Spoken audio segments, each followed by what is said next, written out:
You are loved with an everlasting love. That's what the Bible says. And underneath are the everlasting arms. This is your friend, Elisabeth Elliott, talking today with my guest, Olive Fleming Liefeld. Olive, you've written a book. Tell us about that book. It is called Unfolding Destinies, the story of Peter Fleming and Operation Auca. Pete was one of the last ones to come in to the Operation Auca, even though he had gone to Ecuador in the first place, intending to reach the Aucas.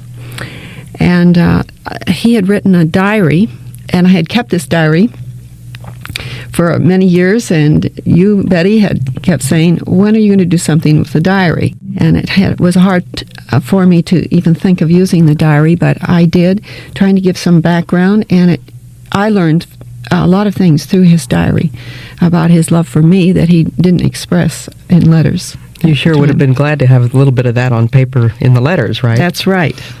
At the time. You are now married to Dr. Walter Liefeld of Trinity Seminary. And didn't you and Walt make a visit to Ecuador just before you wrote this book? No, it was after. Actually, I had finished writing. Oh, is that right? And we had an opportunity of going to Colombia, and I said, if I'm going to Colombia, I must go to Ecuador and get down to the jungles. And so all the arrangements were made through Rachel, and we took our youngest daughter, down.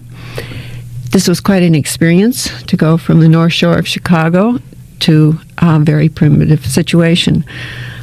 But I was excited. I was looking forward to seeing these people. I had already met Kimo and Comey years ago when they were here in the United States. Who were they? Well, Kimo was one of the killers. He probably was quite young at the time he killed the 5 men. And Comey is the son of Kita, who was the head. Sort of the leader of the killers. Of the group. Yes, we're talking about the Auca tribe, A-U-C-A, the Auca Indians of Ecuador, who killed 5 missionaries, one of whom was Pete Fleming, my guest's husband. Now, let's go back a little bit, and I'd like to know your background, Olive. Where are you from, and where did you meet Pete? Pete and I grew up together in the same church out in Seattle. We had known each other from the time we were very little. Our parents were very good friends. And it wasn't until I was about 17 that Pete and I started dating. He was, I think, a little more interested in me at the time. I was too young to think about marriage or anything like that. But we, as the years went by, we grew together. We believed that God had brought us together, and Pete wanted to serve the Lord in teaching ministry, either in the university and also in church ministry. And Pete had a master's degree, right? Yes, he had just gotten his master's degree in American literature, and that's what he had hoped to teach. So how in the world did he end up in the jungle of South America? He had been getting letters from Jim. He knew Jim was coming, and they had planned to meet together. This is Jim Elliott. Jim Elliott, my husband. And Jim came on a Sunday to Seattle, and about a month later, Pete told me of his conversation with Jim that Sunday and of his decision to go to Ecuador. What in the world had Jim said?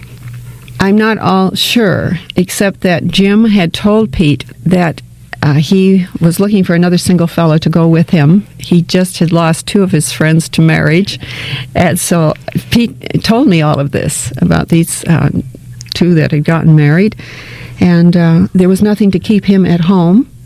He felt that this was the answer to his own searching as to where God would have him, and he didn't see it as something that maybe a long term.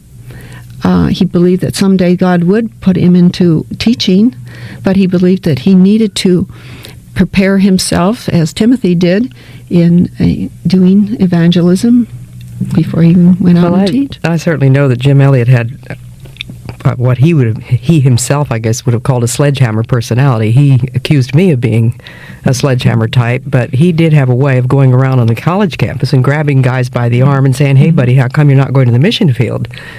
And if they stuttered and stumbled around and said, well, I don't know, I just don't really feel called, he would say, well, buddy, you don't need a call, you need a kick in the pants. And I think he really administered a sort of a kick in the pants to both Ed McCully, whom you've also heard about this week, and to his good buddy, Pete Fleming. But as you say, when Ed disappointed him by getting married and another friend had disappointed him by getting married, he thought, well, here's a guy who's still single, maybe I can persuade him to go with me to Ecuador. Is that more or less Yes, I think that accurate? was it. And also that Pete had so much learning, he had so much gift. Why was he going on to seminary? He already had more than he needed to tell these people.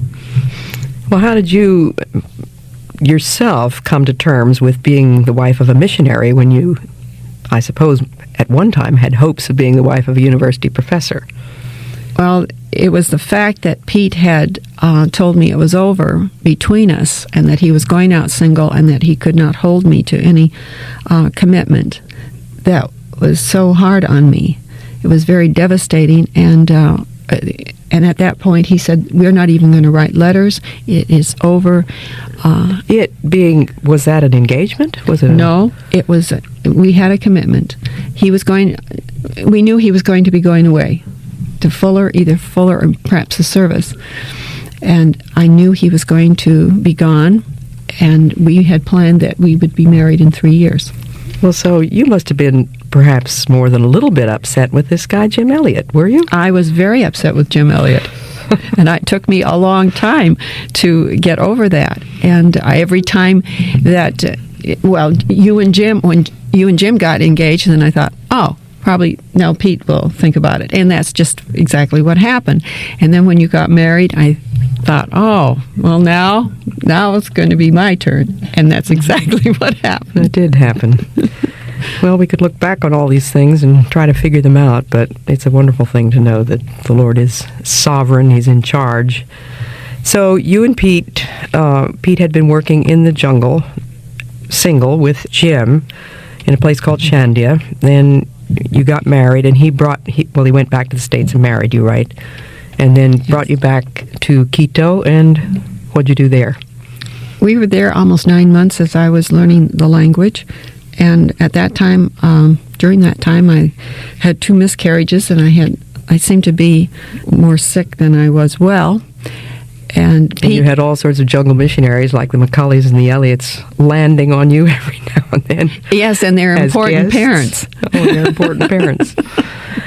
And I never had run a home in the United States, so it was quite an experience, especially to have an Indian who didn't speak very much Spanish to help me in the home. And you didn't speak very much Quechua, I'm sure. None. So it was a rugged first year.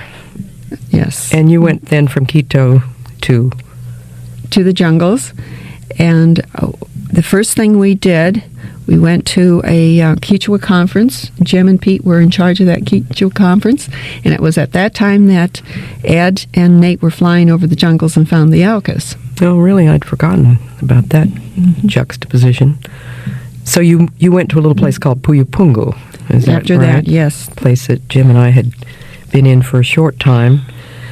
And can you tell us how or why Pete decided to join Operation Auca?